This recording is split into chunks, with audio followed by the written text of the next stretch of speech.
सन 1712 मुगल सल्तनत का ताज अभी भी चमक रहा था, लेकिन अंदर से तख्त कमजोर हो चुका था। जब बहादुर शाह अव्वल का इंतकाल हुआ तो दरअसल मुगलिया सल्तनत के ज़वाल का दरवाजा खुल चुका था। आज हम जानेंगे कि बहादुर शाह अव्वल के बाद कौन कौन से बादशाह आए और आखिरकार मुगल सल्तनत को किसने, कैसे और कब मुकम्मल तौर पर खत्म किया। 1712 में बहादुर शाह अव्वल के मरने के बाद उसके बेटों में जंग छिड़ गई। आखिरकार जहांदार शाह तख्त पर बैठा, लेकिन उसका दौरे हुकूमत निहायत ही शॉर्ट था, सिर्फ और सिर्फ 1 साल की। वो कमजोर और ऐशो इशरत में डूबा हुआ हुक्मरान था। जल्दी उसके भतीजे ने अमरा की मदद से उसे मरवा दिया और खुद तख्त पर बैठ गया, और उसका नाम था फर्रुखसैर। फर्रुखसैर ने 1713 से लेकर 1719 तक मुगल सल्तनत पर हुक्मरानी की। फर्रुख ताकतवर अमरा की मदद से बादशाह बना था, खास तौर पर सयाद बरादरान की मदद से।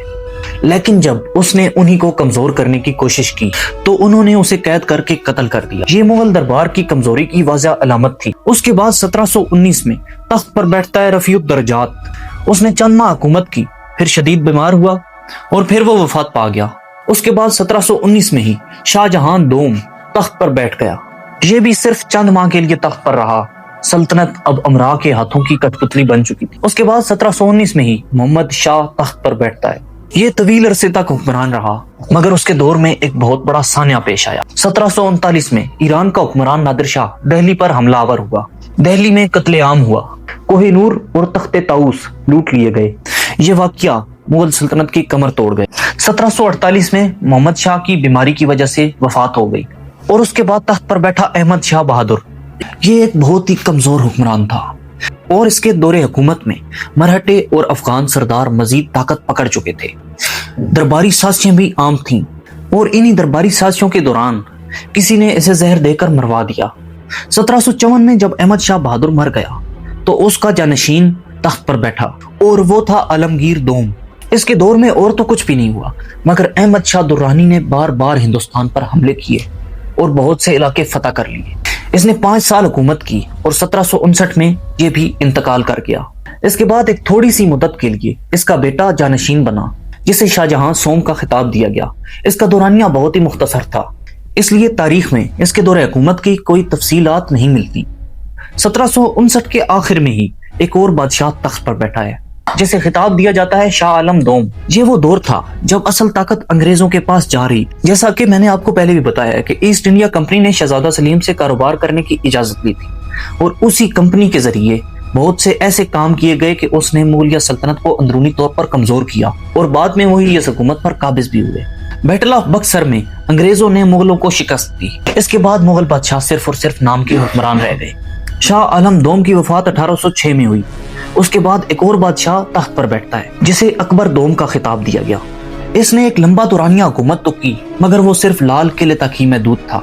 हुकूमत सिर्फ और सिर्फ लाल किले के अंदर मौजूद खादमों पर थी। उसके अलावा किसी भी सूबे या किसी भी पॉलिसी मेकिंग में इनका कोई किरदार नहीं होता था। 1837 में अकबर दोम की वफात के बाद मुगल सल्तनत का आखिरी बादशाह तख्त पर बैठता है, जो कि मशहूर भी है और आपने उसका नाम सुना भी होगा, बहादुर शाह जफर। जब 1837 में बहादुर शाह जफर तख्त नशीन हुआ, तब मुगलिया सल्तनत सिर्फ और सिर्फ नाम की सल्तनत रह गई। असल ताकत बरतानवी हुकूमत के पास थी, और मुगल बादशाह सिर्फ लाल किले तक महदूद थे। लेकिन जफर सिर्फ एक बादशाह नहीं था, वो एक शायर, सूफी मिजाज इंसान और एक हसास दिल रखने वाला हुक्मरान। बहादुर शाह जफर अकबर दोम का बेटा था। 1775 में दिल्ली में पैदा हुआ। इसका असल नाम अबू जफर सिराजुद्दीन मोहम्मद था। इसे बचपन से शायरी, तसव्वुफ और अदब से गहरा लगाव था। उसका तखल्लुस था जफर। उसके दरबार में उस वक्त के बहुत बड़े शुअरा मौजूद थे, जिनमें मिर्जा गालिब, ज़ोक और मोमिन खान मोमिन शामिल हैं। दिल्ली इस वक्त उर्दू अदब का मरकज था, और जफर खुद भी बेहतरीन शायर था। 1837 में जब वो बादशाह बना तो खजाना खाली था, फौज कमजोर थी, सूबे आजाद थे, और असल इख्तियार तो अंग्रेजों के पास था। यानी वो बादशाह जरूर था, मगर इख्तियार के बगैर, जैसा कि आजकल हमारे हुक्मरान भी हैं। 1857 में हिंदुस्तान में बगावत की आग भड़क उठी। सिपाहियों ने दिल्ली आकर जफर से दरखास्त की कि आप इस तहरीक की क़यादत करें। इब्तदा में तो वो थोड़ा हिचकिचाया, मगर आखिरकार उसने बगावत की क़यादत कबूल कर ली। इस लम्हे वो सिर्फ शायर नहीं रहा, बल्कि आजादी की अलामत बन गया। चंद माह बाद बरतानवी फौज ने दिल्ली पर कब्जा कर लिया। इस दौरान जफर के बेटों को कत्ल कर दिया गया और जफर को गिरफ्तार कर लिया गया। लाल किले में जफर पर मुकदमा चलाया गया, और मुकदमा चलाने वाली ताकत थी ब्रिटिश ईस्ट इंडिया कंपनी। 1858 میں اسے برما موجودہ میانمار کے شہر رنگون میں بھیج دیا. وہاں اس نے ایک چھوٹے سے مکان میں نظر بند ہو کر زندگی گزاری. 7 نومبر 1862 وہیں اس کا انتقال ہو گیا اور اسے ایک گمنام قبر میں دفن کر دیا گیا. اس کا ایک مشہور شعر آج بھی دل کو رلا دیتا ہے. کتنا ہے بد نصیب ظفر دفن کے لیے، 2 گز زمین بھی نہ ملی کوئے یار میں. مغل سلطنت کا خاتمہ ایک دن میں نہیں ہوا تھا. یہ ایک طویل عمل تھا جو کمزوری، اندرونی سازشوں، بیرونی حملوں اور بالآخر برطانوی اقتدار کے ہاتھوں مکمل خاتمے پر ختم ہوا. یہ مرحلہ وار سمجھتے ہیں کہ مغل سلطنت کب، کس نے اور کیسے ختم کی. پہلا مرحلہ اندرونی کمزوری. 1707 میں اورنگزیب کی وفات کے بعد جانشینی کی جنگ شروع ہو گئی. صوبے خود مختار ہو گئے، مراٹھے، سکھ اور افغان طاقتور ہو گئے. دربار میں سازشیں بڑھ گئیں، بادشاہ بدلتے رہے مگر سلطنت کمزور ہوتی گئی. دوسرا مرحلہ بیرونی حملے. 1739 دہلی کی تباہی ہوتی ہے. ایران کے حکمران نادر شاہ نے دہلی پر حملہ کیا. قتل عام ہوا، کوہ نور اور تخت طاؤس لوٹ لیا گیا، خزانہ خالی ہو گیا. یہ مغل طاقت کے ٹوٹنے کا سب سے بڑا دھچکا تھا. احمد شاہ درانی نے بھی کئی بار ہندوستان پر حملے کیے. 1761 میں پانی پت کی تیسری جنگ ہوئی. اس نے شمالی ہند کی سیاست بدل دی. مغل اب محض تماشائی بن چکے تھے جو ہاتھ پر ہاتھ رکھے دیکھ رہے تھے. تیسرا مرحلہ انگریزوں کا عروج. 1757 جنگ پلاسی اور 1764 میں جنگ بکسر. ان جنگوں کے بعد اصل طاقت چلی گئی برٹش ایسٹ انڈیا کمپنی کے ہاتھ میں. مغل بادشاہ صرف تنخواہ لینے والے حکمران بن گئے. اور آخری مرحلہ 1857 جنگ آزادی.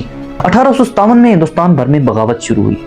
سپاہیوں نے دہلی جا کر آخری مغل بادشاہ بہادر شاہ ظفر کو اپنا لیڈر تسلیم کیا. چند ماہ دہلی آزاد رہی اور پھر برطانوی حکومت نے دہلی پر قبضہ کر لیا. سال 1858 میں برطانوی پارلیمنٹ نے یہ اعلان کیا کہ مغل سلطنت ختم کر دی گئی ہے. ایسٹ انڈیا کمپنی نے اپنا اقتدار ختم کر کے برطانوی حکومت کو اقتدار سونپ دیا ہے. یوں تقریباً 331 سالہ مغل سلطنت کا خاتمہ ہو گیا. ایک عظیم سلطنت جو بابر سے شروع ہوئی تھی 1858 میں تاریخ کا حصہ بن گئی. اسی کے ساتھ ہماری مغل سیریز کا اختتام ہوا چاہتا ہے. میں آپ کا ہوسٹ حسنات نواز آپ سے اجازت چاہوں گا. اگر آپ کو یہ ویڈیو پسند آئی ہو تو کائنڈلی لائک کریں، اپنی رائے کا اظہار کرنے کے لیے کمنٹ کریں اور اسے مزید شیئر کریں اور ہمارے چینل کو سبسکرائب کرنا نہ بھولیں. پاکستان زندہ باد، پاکستان پائندہ باد. فی امان اللہ.